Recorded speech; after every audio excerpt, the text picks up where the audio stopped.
বিসমিল্লাহির রহমানির রহিম। আজকের ভিডিও ক্লাসে আমরা শিখব প্যারাগ্রাফ টাইপের ভিতরে অ্যালাইনমেন্ট। অ্যালাইনমেন্ট হচ্ছে বাই ডিফল্ট থাকে হচ্ছে লেফট অ্যালাইনমেন্ট, অর্থাৎ আমরা লেফট সাইডে লিখি, রাইট সাইডে আস্তে আস্তে সত্য সত্য যাই। এখন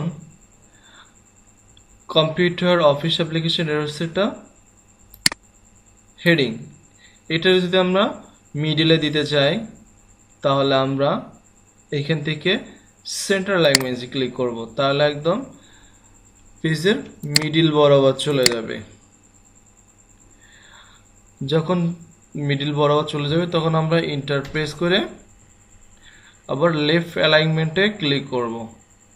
লেফট অ্যালাইনমেন্ট ক্লিক করলে আমাদের লেখাগুলো আবার লেফট থেকে শুরু হবে। যদি লেখা শুরু করি,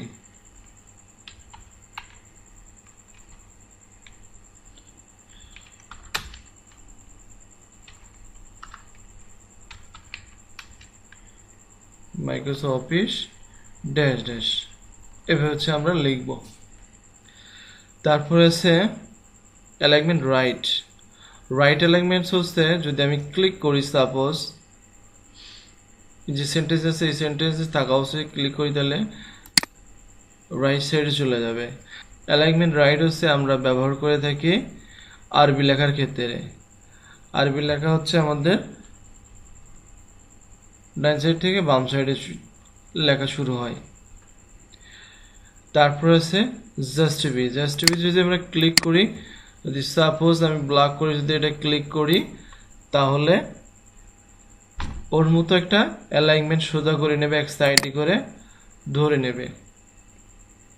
এটা হচ্ছে জাস্টিফাইয়ের কাজ। যদি কোনো ভাঙা ভাঙটো লাইন থাকে তারপর ওগুলো সে কভার করে নেবে। সাপোজ আমি এইখান থেকে আবার ব্লক করে এগুলো নিলাম, নেওয়ার পর জাস্টিফাই ক্লিক করি, এই যে এইখান থেকে এই পর্যন্ত ধরে ঠিক করে নিছে, মানে একটা সোজা সড়কভাবে নেবে। এটা হচ্ছে জাস্টিফাইয়ের কাজ। তারপর হচ্ছে line and paragraph spacing. Line and প্যারাগ্রাফের স্পেসিংটা হচ্ছে একটা লাইন থেকে আরেকটা লাইনের দূরত্ব আমরা বাড়াইতে চাই। অর্থাৎ আমাদের যদি এটা কোনো ফর্ম হয়ে থাকে, আমি ফাইল থেকে একটা নিউতে যাই, গিয়ে একটা ব্ল্যাঙ্ক ডকুমেন্টস নিয়ে জাস্ট একটা ফর্ম বা বায়োডাটা ক্রিয়েট করব। আমরা এখান থেকে বায়োডাটা লেখা শুরু করব।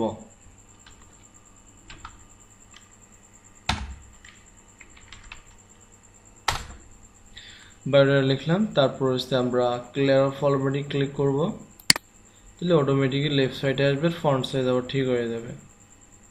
এবার সাপোজ হচ্ছে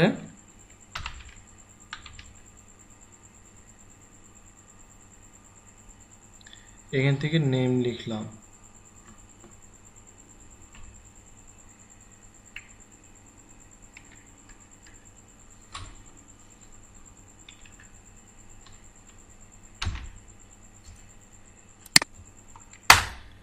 লেখার পরে ফাদার্স নেম,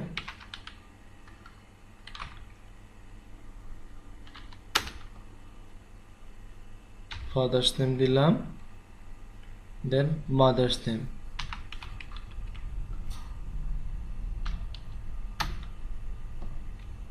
মাদার্স নেম দিলাম, দেন ভিলেজ।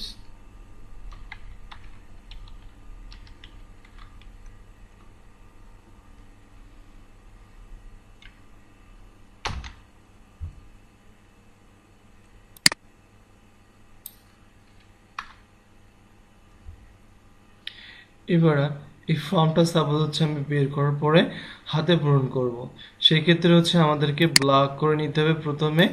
নেওয়ার পরে এখান থেকে লাইন অ্যান্ড প্যারাগ্রাফ স্পেসিংয়ে যে একটা লাইন থেকে একটা লাইন দূরত্ব বাড়াই দিলে তখন আর আমাদেরকে আর একটা লাইন থেকে একটা লাইনের লেগে যাওয়ার সম্ভাবনা থাকবে না। অর্থাৎ আমি যদি এখান থেকে ইংলিশে লিখি, ওয়াইয়ের হচ্ছে আমি টানি, এখানে ফাদার্স নেম যদি হচ্ছে এফের দাগটা টানি, তাহলে গায়ে লেগে যাওয়ার সম্ভাবনা থাকবে না। এটা হচ্ছে একটা লাইন থেকে একটা লাইনের দূরত্ব করার প্রয়োজনীয়তা। তারপর হচ্ছে শেডিং। আমি যদি কোনো লাইনসে কার্সার রাখি এবং হচ্ছে এখান থেকে শেডিংসে ক্লিক করে যদি কোনো কালার দেই, তো সেই লাইন বরাবর একটা শেডিং হবে। এটা হচ্ছে একটা আর্ট বা স্টাইল। বা কোনো কিছুটা মার্কিং করা, যে কোনো লাইন দিলে আমাদের এরকম হচ্ছে হবে। আবার যদি না নিতে চাই, আমি কার্সারটা রাখার পরে যদি এখানে ক্লিক করি, করে নো কালার দিই, তাহলে আবার ভ্যানিশ হয়ে যাবে। দিতে চাইলে সেই সেন্টেন্সে রেখে জাস্ট এখান থেকে আমরা শেডিং শেষে একটা কালার দেব, না নিতে চাইলে ওইখান থেকে নো কালার দেব। এটা হচ্ছে এর কাজ। আমি এখান থেকে আবারও তুলে দেই। তারপর আছে বর্ডার। বর্ডার্সের আমরা কাজ ক্লিক করার পরে একদম লাস্ট চলে আসবো বর্ডার অ্যান্ড শেডিং। এখানে অনেকগুলো বর্ডার অ্যান্ড শেডিং আছে। যে কোনো লেখার নিচ দিয়ে আন্ডারলাইন টাইপে আসবে, টপ উপর সাইডে হয়ে যাবে। তারপর হচ্ছে বর্ডার লেফট সাইডে আসবে, লেফট বর্ডার লেফট সাইডে আসবে, রাইট বর্ডার রাইট সাইডে আসবে। নো বর্ডার, কোনো বর্ডার থাকবে না, ওয়াল বর্ডার। এই যে সেন্টেন্সটা আমি কাছে রাখছিলাম এই সেন্টেন্স বরাবর হচ্ছে এটা বর্ডার হবে। এইটা হচ্ছে বর্ডার্সের কাজ। আর আমি যদি এইখান থেকে বর্ডারের সেটিংসে যাই, তাহলে আমাকে একটা এরকম একটা উইন্ডো দেবে। এই উইন্ডোতে হচ্ছে যদি আমি বক্সে ক্লিক দিই, দিয়ে যদি এখান থেকে চিকন টাইপের নেই, মোটা নেওয়া যাবে না, চিকন সর্বোচ্চ নেওয়ার পরে বর্ডার্স বসতে বক্সে, তারপর চিকন মতন দাগ, কালার নিতে চাইলে এখান থেকে যে কোনো একটা কালার নিতে পারবো। চওড়া এখান থেকে মোটা করা যাবে, আমি চিকনটাই রাখবো, রেখে ওকে দেব। তাহলে ওই সেন্টেন্স বরাবর আগে মানে দাগ ছিল, এখন একটু স্টাইলে ফোটা ফোটা দিয়ে দাগ হয়েছে। আমি যদি না নিতে চাই, আবার এখান থেকে নো বর্ডার করে দিলে উঠে যাবে। তারপরে আমি আবার বর্ডার অ্যান্ড শেডিংসে যাব, যাওয়ার পরে এবার পেজ বর্ডারে ক্লিক করব। পেজ বর্ডারে ক্লিক করে বক্স, তারপর এখান থেকে চওড়া যে কোনো একটা স্টাইল নেব। নেওয়ার পর অটোমেটিক কালার আছে, এর থেকে যে কোনো একটা কালার নেব, চওড়া মোটা করা দূর করে নেব, এখান থেকে চওড়া টাইপ একটু নেব, নে ওকে। এটা হচ্ছে পেজের চারি সাইড দিয়ে হচ্ছে বর্ডার দেওয়া যায়। অনেক সুন্দর কাজ হচ্ছে বর্ডার্সের কাজ। তারপর হচ্ছে আমি আবার বর্ডারের সেটিংসে যাই, পেজ বর্ডারে যাই, এখানে কিছু আর্ট আছে, আর্টগুলোতে ক্লিক করি, যদি এখান থেকে যে কোনো একটা আর্ট দিতে পারবো। সাপোজ আমি এই বেলুনটা দিলাম, দিয়ে ওকে দিলাম, দিলে এরকম টাইপের আমাদের সুন্দর বর্ডার হবে। তো আমি আবারও লাস্টে যাই, বর্ডার শেডিং, পেজ বর্ডার, এখান থেকে দেখি আরও অনেকগুলো আছে।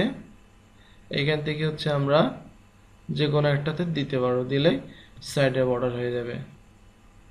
তো এটা হচ্ছে, আর যদি না নিতে চাই তাহলে হচ্ছে এখান থেকে নান ক্লিক করে যদি ওকে দেই তাহলে চলে যাবে। আবার যদি আমি নিতে চাই, বর্ডার শেডিংসে যাওয়ার পরে পেজ বর্ডার, এইখান থেকে আবারও আমি এখানে দিতে পারবো। এটা হচ্ছে আমাদের বর্ডার্সের কাজ।